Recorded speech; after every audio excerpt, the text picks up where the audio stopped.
कि आपने कब तक सब्र करना है। ये नहीं कि आप 7 बार, बहुत से ऐसा होता है जी आप 7 हफ्ते चर्च आ जाएं, आप 7 दिन प्रे कर लें आपका ये हो जाएगा, आप 6 मंथ दुआ करें ऐसा होगा। ये कहीं भी नहीं है। लिखा है कि तू मेरी इबादत करना और मैं तेरी रोटी और पानी पर क्या करूंगा, बरकत दूंगा और बीमारी तेरे बीच में से दूर कर दूंगा। लेकिन दुआ करने के बाद प्यारे भाइयों बहनों, आपको सब्र के साथ इंतजार करना होगा।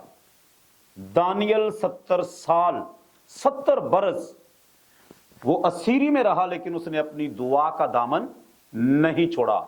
वो दुआ करता रहा और अपनी दुआ पर यकीन करता रहा कि एक वक्त आएगा कि हमारी कौम इस गुलामी से छूटेगी यीशु मसीह के नाम में। सवाल यह है कि आज आप अपनी दुआ पर कितना यकीन करते हैं कि जो आपने मांग लिया है वो आपके लिए हो जाएगा। और जब आप ईमान रख के मांगे और उसके बाद दूसरा जो पैमाना है आपके नापने का वो ये है कि आप सब्र कितना करते हैं।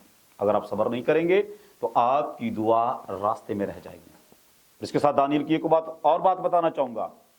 दानियल दुआ में बैठ गया और अपनी दुआ का, अपने उस मामले का हल खुदा से मांगने के लिए बैठ गया। उसने पहले दिन जब दुआ की और वो फास्टिंग में था, दूसरा दिन, तीसरा दिन, लेकिन यूं ही वो दुआ में बैठा और उसकी दुआ आलम बाला पर पहुंची और उसकी दुआ का जवाब आ रहा था। लेकिन रास्ते में फारिस के मुवक्किलों ने उसकी दुआ के जवाब को रोक लिया।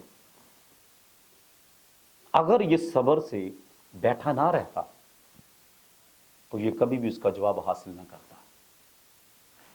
एक दिन, एक हफ्ता, 2 हफ्ते, 3 हफ्ते प्रे में लगा रहा और खुदा ने उसकी दुआ का उसे जवाब दिया। और जो पैगाम लेकर आया था उसने ये बताया कि तेरी दुआ का जवाब तो पहले दिन ही मिल गया था, लेकिन रास्ते में फारिस के मुवक्किलों ने रोक लिया। प्यारे भाइयों बहनों, दानियल मर्द खुदा है। अगर उसकी दुआ को कोई रोक सकता है तो फिर सोचें, जो लोग कभी कभार चर्च आते हैं, कभी कभार दुआ में बैठते हैं, उनके साथ क्या होगा।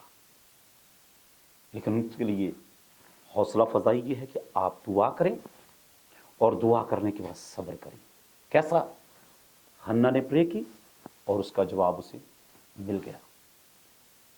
और इसी तरह दूसरी बात, किसान कीमती पैदावार जमीन में, मट्टी में फेंक देता है और उसे उम्मीद होती है कि यही चीजें जो मैं मट्टी में बो रहा हूं ये मेरे लिए बड़ा अजर लेकर बाहर आएगी यीशु के नाम में।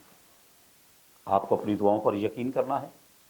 और तीसरे हिस्से में हमें हौसला दिया मर्द खुदा ने। वो कहता है तुम भी सब्र करो। किसान सब्र करता है, आप भी क्या करो, सब्र करो। और आगे ये लिखा है और अपने दिलों को मजबूत करो। हम कभी एक चर्च, कभी दूसरे चर्च, कभी इस खादम के पास, कभी उस खादम के पास। चर्च बदलने से हमारी तकदीर नहीं बदलेगी, खादम बदलने से हम बदल नहीं सकते। हम तब बदलेंगे जब हम अपने आप को बदलेंगे।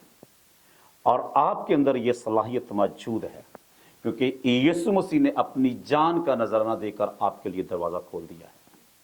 और इसीलिए यहां पर यकूब रसूल फरमाते हैं, प्यारे भाइयों, और अपने दिलों को मजबूत रखो क्योंकि खुदावंद की आमद करीब है। आमीन।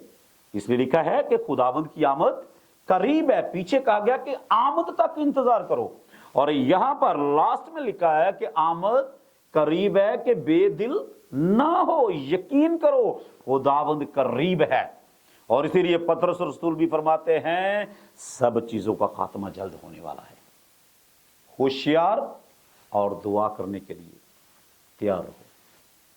आप दुआ करें और जो दुआ आप मांग लें आप उस पर यकीन करें। यीशु मसीह के नाम में आपकी दुआ रंग लेकर आएगी, जवाब लेकर आएगी। आपकी दुआ आपको बदलेगी। आपकी दुआ आपकी बीवी को, आपके बच्चों को, आपके घराने को, आपके इलाके को, आपके मुल्क को, आपकी कौम को बदल के रख देगी यीशु मसीह के नाम में। और प्यारे भाइयों बहनों, आज का जो इस लेसन का छोटा सा जो हिस्सा मैं आप तक पहुंचा रहा हूं वो दुआ है और दुआ के साथ सब्र है। और सब्र करें जैसे दानियल ने 70 साल सब्र किया। 21 दिन सब्र किया और उसकी दुआ का जवाब मिला। और जब आप भी सब्र करोगे और दुआ करने के साथ सब्र, और सब्र करने के बाद अपने उस फ्रूट का इंतजार करो, क्योंकि आपकी दुआ और आपका सब्र यीशु मसीह के नाम में फ्रूटफुल होगा। God bless you.